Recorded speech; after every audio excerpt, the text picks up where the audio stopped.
Dans un instant, le journal.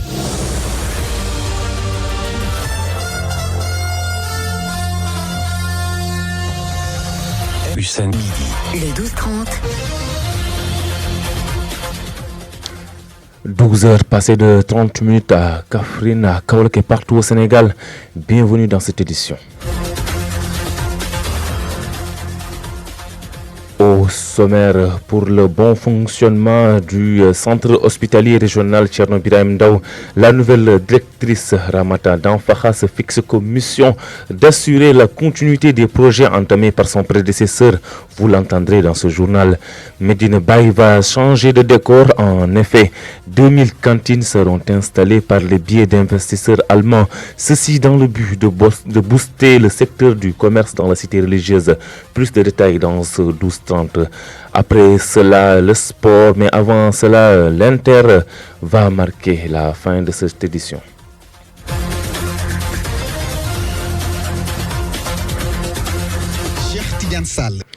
À la présentation, un grand merci à Sidna Lunsissé qui assure la partie technique. Électrification rurale au Sénégal, Millennium Challenge Account signe un contrat avec deux entreprises que sont la CGLEC et Vinci Énergie pour électrifier 370 villages des régions de Fatick, Kaolack, Kolda, Sédhiou et Tambacounda.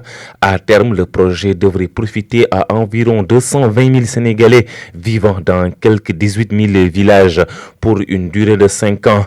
La AMCA Sénégal comprend un don de 550 millions de dollars américains du gouvernement des États-Unis d'Amérique et une contribution de 50 millions de dollars américains de l'État du Sénégal. Je vous en ai parlé tout à l'heure, 200 000 cantines vont être construites à Medina Baye par des investisseurs allemands.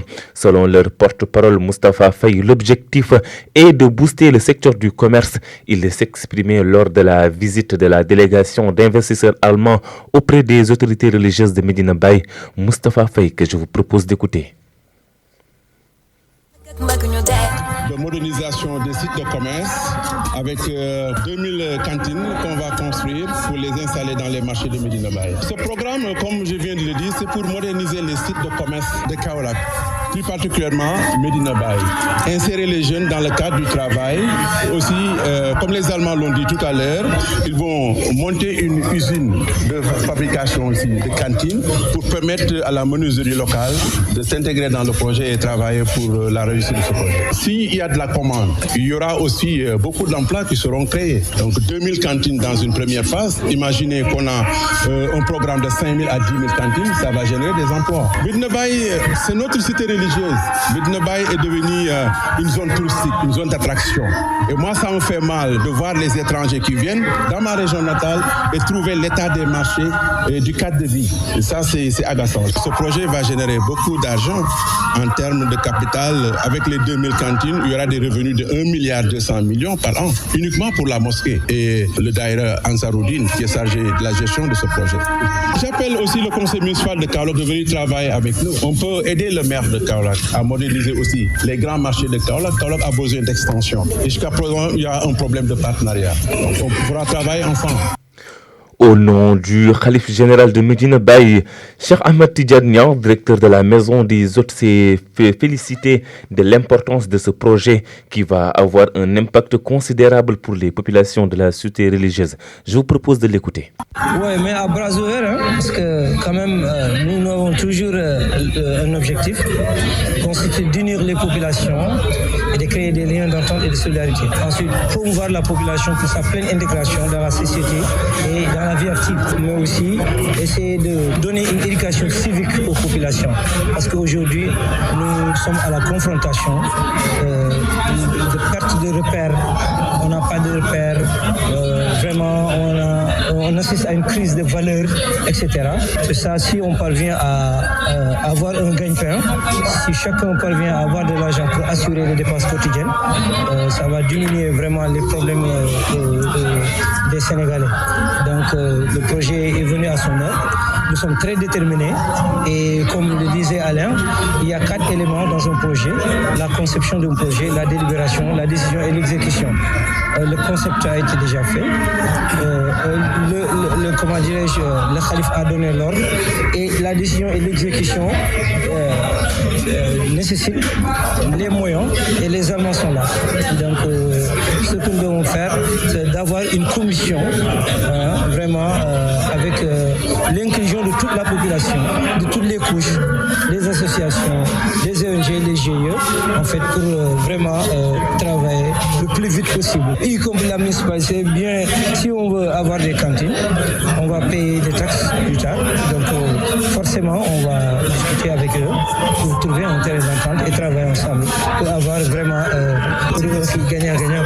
97.1, la voix de l'étudiant. La voix de l'étudiant. Nouvellement nommée à la tête du centre hospitalier régional Thierno Birahim Ndao, Madame Ramata Danfara entend achever les projets entamés par son prédécesseur, à savoir la mise en place de la comptabilité analytique, l'accréditation de l'hôpital et la dématérialisation, entre autres. Madame Danfara s'exprimait à l'occasion du pot de départ organisé à l'honneur de son prédécesseur, M. Babacar Sen, désormais affecté à l'hôpital de Tuaon. Elle était au micro de Youssef FM. En tout cas, c'est pas donné à tout le monde d'avoir une cérémonie de cette envergure parce que tout simplement, tout le personnel s'est réuni, sans exception. Vraiment, ils ont tenu à gratifier, en tout cas, le directeur sortant et à faire le bilan de tout ce qu'il a fait. Et tout ça, c'est pour montrer son leadership et aussi le choix qui n'est pas fortuit par rapport à sa nomination en tant que directeur d'un nouvel hôpital de niveau 3. Et donc, moi, je tiens à magnifier vraiment cette initiative et je félicite vraiment le personnel pour la reconnaissance envers leur directeur sortant. Je pense que la première mission, c'est de maintenir déjà les acquis parce que quand même, il ne faut pas, je pense, retourner l'hôpital en arrière. Et donc, la première mission m'a été confiée, c'est de mettre en place, en tout cas, on a mis en place au niveau du ministère de la Santé des critères de performance pour les structures de santé. Et il n'y a pas meilleure structure pour tester ces critères de performance-là. Et je tiens, en tout cas, dès le début, à discuter de ce projet-là avec le personnel pour qu'il puisse m'accompagner. Maintenant, le directeur sortant a fait énormément de choses. Il a fait son bilan et il a aussi dit qu'il y avait des choses qui restaient à faire. Il a demandé à ce que l'hôpital soit accrédité, que l'hôpital soit certifié. Il a aussi demandé à ce qu'on mette en place la comptabilité analytique qui n'a pas encore été mise en place, mais il y a un projet dans ce sens-là. Ils ont aussi parlé de la dématérialisation, c'est-à-dire dossier patient unique, donc dématérialiser. Chaque patient qui arrive dans la structure a un numéro et un dossier va rester à vie. Et donc ça aussi, c'est un projet qui a démarré ici. Un hôpital qui ouvre et que la population ne fréquente pas, je pense que c'est une catastrophe. Donc il faut que la population fasse confiance à l'hôpital. Sache qu'on a un personnel de qualité, en tout cas au niveau médical, paramédical, au niveau administratif, qui a une excellente organisation au niveau de la structure. Les tarifs sont attractifs, qu'ils doivent venir se soigner et vraiment nous faire confiance. Le Sénégal est désormais membre du Forum des pays exportateurs de gaz. L'annonce est du ministre du Pétrole et des Énergies. Cette intégration permet ainsi au Sénégal de franchir une nouvelle étape vers une exploitation responsable des ressources naturelles au profit des populations, souligne Antoine Félix Diome à l'issue de la réunion ministérielle tenue à Alger entre les 70 pays membres de cette organisation. L'actualité nationale et internationale sur la 97.1 FM. L'actualité hors de nos frontières, nous la débuterons au Mali. L'opération Bougie a commencé le 1er mars dernier, lancée par la Synergie d'action pour le Mali, une coalition de partis politiques et d'organisations de la société civile opposée à la prolongation de la transition. Cette initiative vise à dénoncer les coupures d'électricité intempestives qui minent la vie des Maliens. Cette opération Bougie a donc pour but de protester en mettant en scène sur les réseaux sociaux l'utilisation des bougies devenues indispensables face aux coupures de courant à répétition dans le pays. Nous allons passer au Tchad. Là-bas, c'est sans surprise que Mohamed Idriss Déby s'est déclaré samedi candidat à la présidentielle du 6 mai prochain.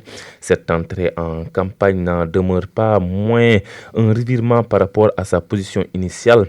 À sa prise de pouvoir en avril 2021, le fils d'Idriss Déby Itno avait promis de le rendre aux civils à l'issue des élections.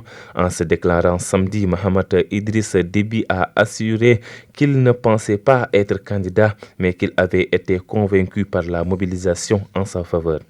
Et nous allons terminer en Centrafrique. L'un des leaders de l'opposition, Maître Crépin Mboulikumba, a été arrêté dimanche 3 mars à l'aéroport de Bangui. Président du parti politique Parti, il a été interpellé alors qu'il s'apprêtait à quitter le pays hier soir. Il était toujours détenu dans les locaux de l'office centrafricain de répression du banditisme. Il y a environ 10 jours, cet avocat du barreau de Centrafrique s'en était pris à la justice, affirmant que celle-ci est corrompue jusqu'au plus haut sommet de la hiérarchie.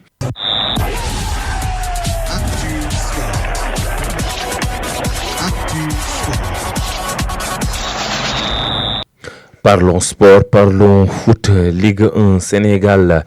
Les résultats d'hier, 15e journée, Gorée et Génération Foot ont fait un match nul, un but partout. L'ASC Sonawar a battu le Djambar 3-1. Pikine Linguère 0 but partout. Casa Sport a perdu face à Guédiawaye 1-0. Le Stade de Mbour et Djamono Fatick ont fait un match nul, 2 buts partout. C'est tout pour cette édition. Le rappel des titres, c'est dans un instant. Cheikh Tidiane Sarr.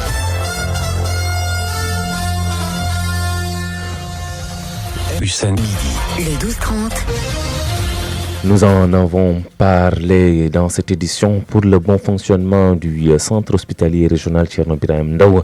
La nouvelle directrice Ramata Danfakha s'est fixée la mission d'assurer la continuité des projets entamés par son prédécesseur. Vous avez entendu son extrait dans ce journal.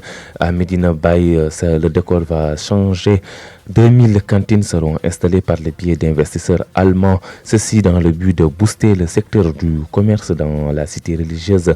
Vous avez eu les détails dans ce 12-30. L'actualité internationale et l'actualité sportive ont mis terme à cette édition.